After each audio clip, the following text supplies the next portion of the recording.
buongiorno. Buongiorno a lei. Sono molto felice di essere qui oggi per questo dialogo che avremo questa mattina, perché lei è una personalità, un imprenditore del legno. Imprenditore, sì, ho fatto già da piccolo perché l'idea e la fantasia era in me già quando forse ero nelle braccia di mia madre. Quindi le cose col tempo cambiano, si cresce e viene fuori dopo quello che praticamente oggi stiamo parlando, no? Sì, Di esatto. quello. Quindi speriamo da continuare Certo. e praticamente sempre presente per qualunque cosa che uno può chiedere, quindi sono qui a disposizione, Allora, scuole, non scuole, esatto. asili, non asili, le cose che è stato fatto più che altro per i bambini, perché vedo che in questo momento un po' le cose del mondo stanno cambiando, ma anche i bambini non hanno più quella volontà di creare come eravamo noi da bambini che eravamo costretti di creare per poter giocare assieme e anche da soli, no?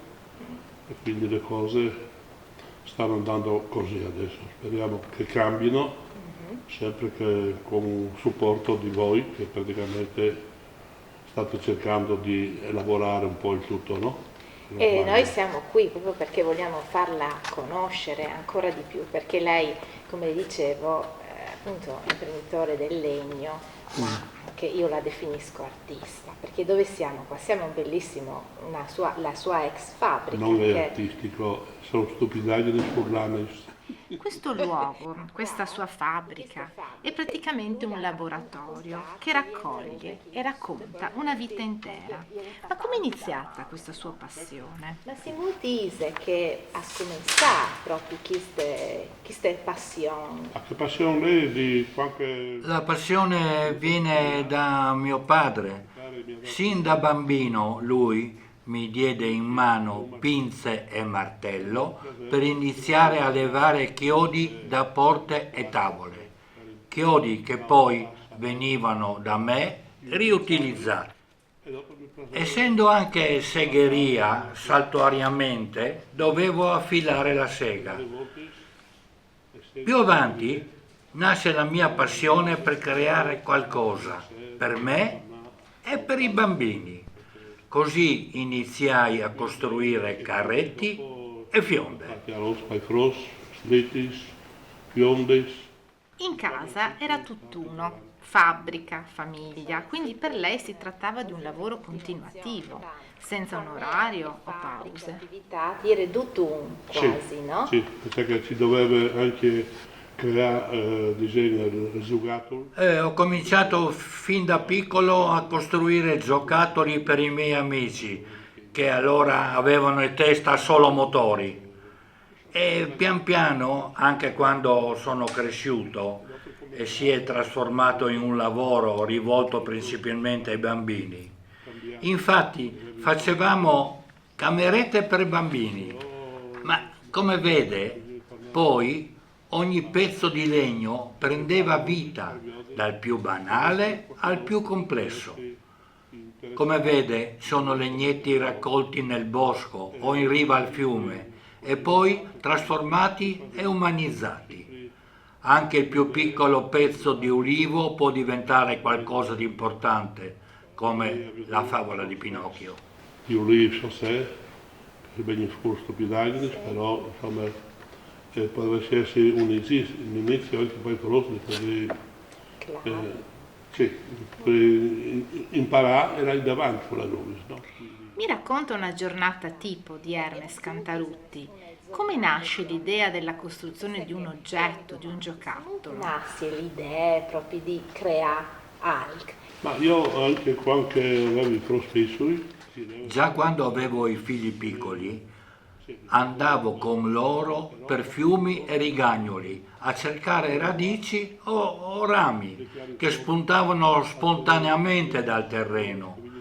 Così la natura mi dava la possibilità di esprimermi. Sì, ho sfruttato appieno la mia voglia di creare e la mia fantasia.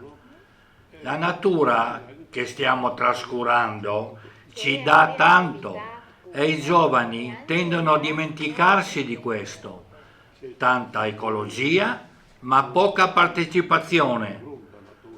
Dobbiamo viverci dentro, sentirla nostra in tutto quello che ci circonda. Quello che spero è che almeno qualcuno segua le mie orme. Non sarà facile, ma però io dico, io ho fatto, sto facendo, un domani spero che potete a manco qualcuno iniziare, se che per noi è la giornata di passare la giornata, insomma. Claro. Sono rimasta colpita dalla sua storia. Prima andava a scuola, poi veniva in fabbrica a creare, quindi testimonia l'importanza di conoscere sì la teoria, ma anche di provare a mettere in pratica, ad esercitarsi. Sì, praticamente ho fatto l'avviamento a Cormons. Ho fatto la scuola serale di avviamento a Cormons e alla fine, a 15 anni, pensavo di andare in Africa, come mio padre, che era giù dal 1952 in Rhodesia, adesso Zimbabwe. Ma fra esami e documenti passavano anche 2 anni.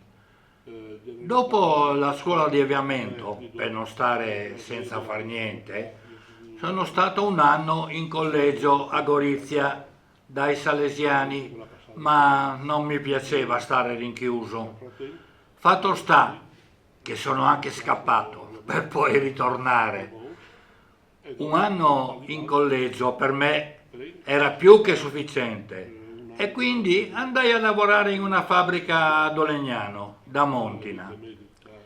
Detta fabbrica, nonostante le raccomandazioni di mio padre di non mettermi subito sul lato P, lato P sarebbe una macchina fresatrice pericolosa per i principianti, ma loro probabilmente per dispetto mi misero subito proprio su questa macchina. Per fortuna tutto andò bene. Poi iniziai a frequentare per 2 anni il Manignani nel corso serale.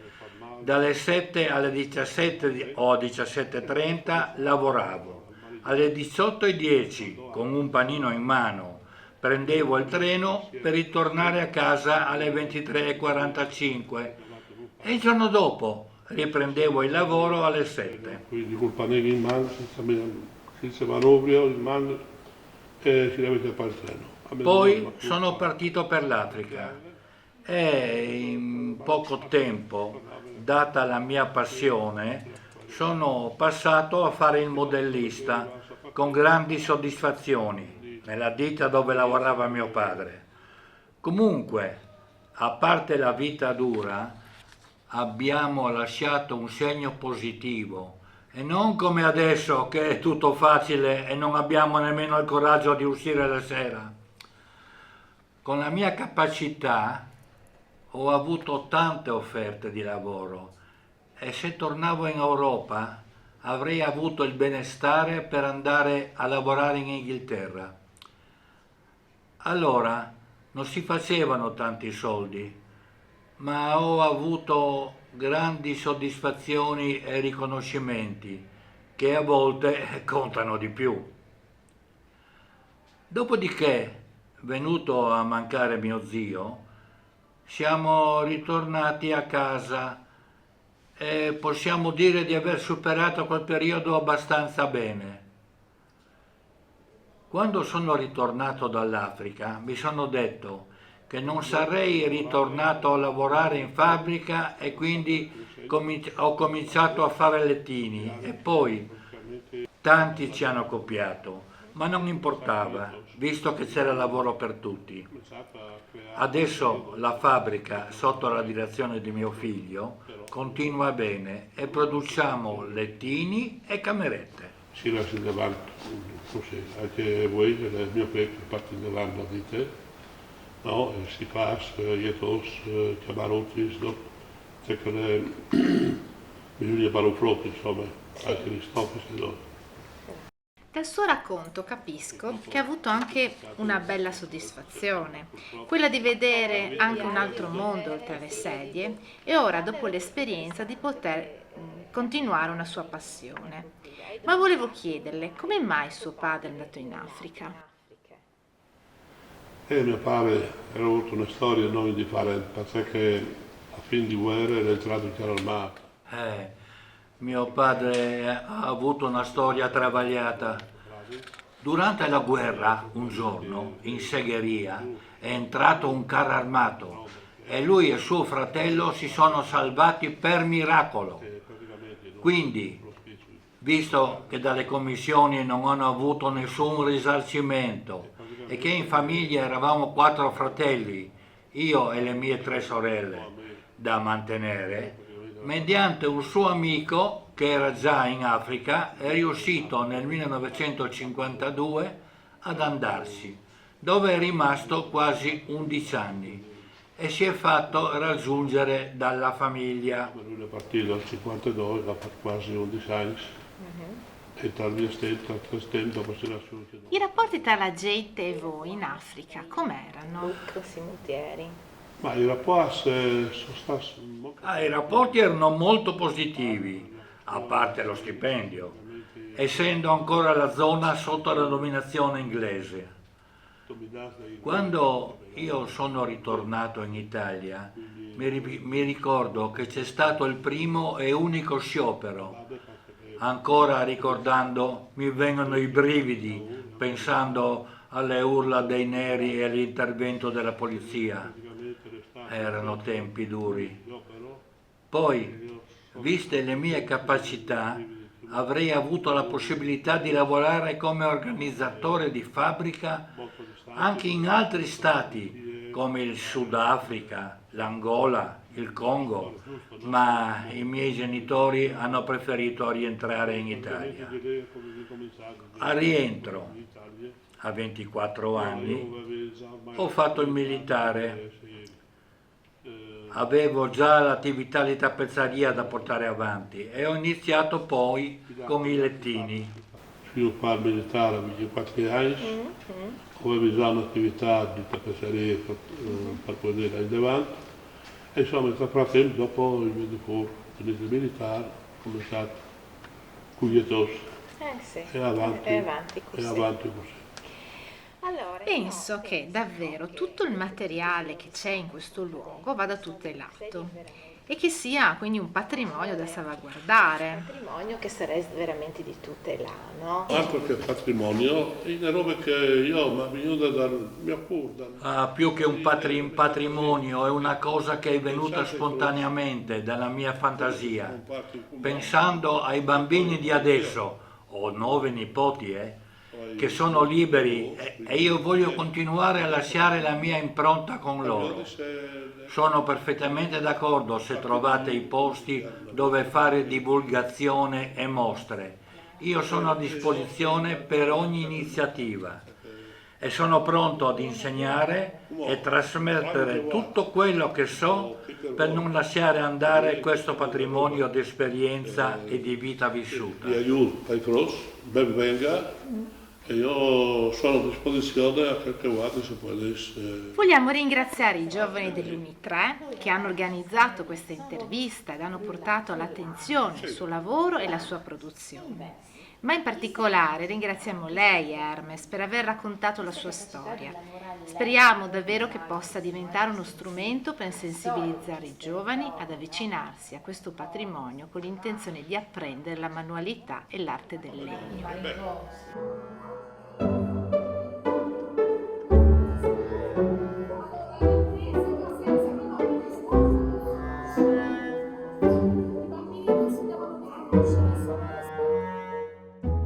Noi siamo la seconda e la seconda della prima.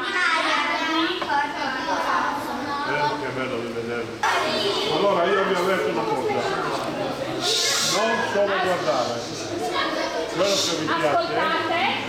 quello che vi piace, lo potete anche prendere in mano, chi lo nota deve aggiustarlo da solo. Oh, mi piace questa cosa.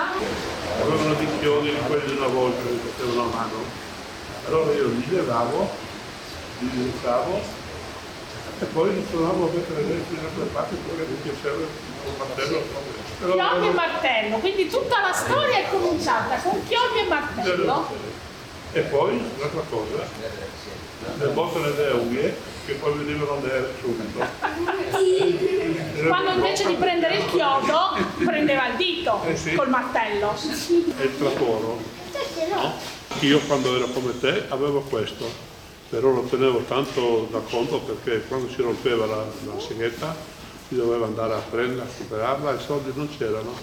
Allora bisognava stare attenti di non mangiare il gelato, tenere in tasca i soldini per andare a prendere una seghetta e poi si tagliava il compensato.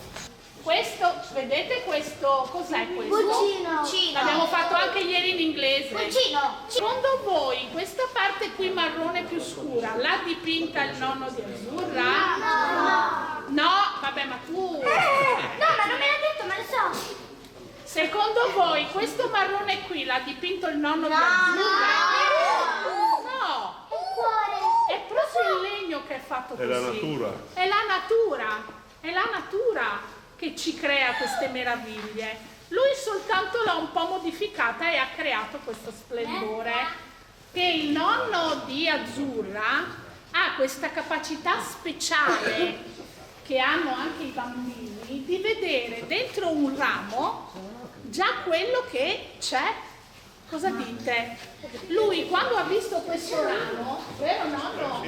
Quando ha visto questo ramo ci ha già visto dentro il personaggio che poteva camminare e poteva mettere le braccia in questa maniera e poi ha scolpito la faccia. Gira un po' la testa del prato, vediamo. Questo? Sì.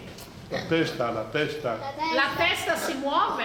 Sì. Ah, fa le facce. Fa le facce, no? Fa le facce. Se mi fa la cortesia di andare dall'altra maestra che magari... Allora, questo albero qui di base è per la sopravvivenza degli animali, in particolare gli elefanti. Perché? Perché è un albero molto spugnoso e assorbe molta umidità e quindi dentro, nel centro, è tutto vuoto con quello che si marcisce, ok? È sempre umido e riesce anche senza acqua anche per 2 o 3 anni. Pensate. Vive sui 1500-2000 anni. Allora, questo qua, che adesso non riuscite voi a dire, però vi dico questo. Questo trapalone qui, fino di là, sono 12 metri. Questo qua ha 11 metri e 30, 11,40. In larghezza, guardate questa persona, la dimensione rispetto al... poi, se voi 50 vedete bene, persone che si prendono per mano. sì, che poi dentro hanno fatto la porta e delle volte i neri per riposare, ok? Vanno dentro e poi masticano anche perché c'è l'umidità e riescono a sopravvivere anche loro perché c'è l'acqua dentro.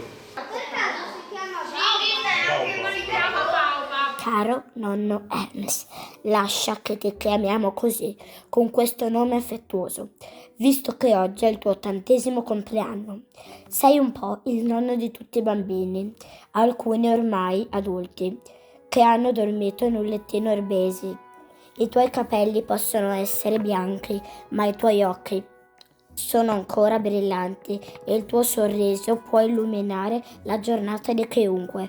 Grazie per essere la nostra guida e per averci insegnato che l'impegno e i sacrifici sono necessari per perseguire i propri sogni, che lavorare sodo porta sempre a dei buoni risultati e che è sempre necessario guardare il mondo con gli occhi di un bambino. Buon compleanno dalla famiglia Erbesi.